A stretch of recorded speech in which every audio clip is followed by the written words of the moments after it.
Ito ang 12 senyales na naglalaho na ang iyong espiritualidad na pamumuhay. Kakulangan sa panalangin. Kakulangan sa pagbabasa ng Biblia. Walang oras magsimba. Hindi mo priority ang Diyos. Nagagalak sa kalayawan at makamundong hilig ng laman.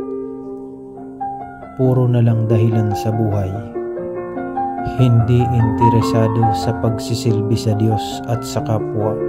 Hindi aktibo at walang involvement sa kanyang ministeryo. Makasariling pagnanais. Hindi nalulugod na mamigay sa kapwa.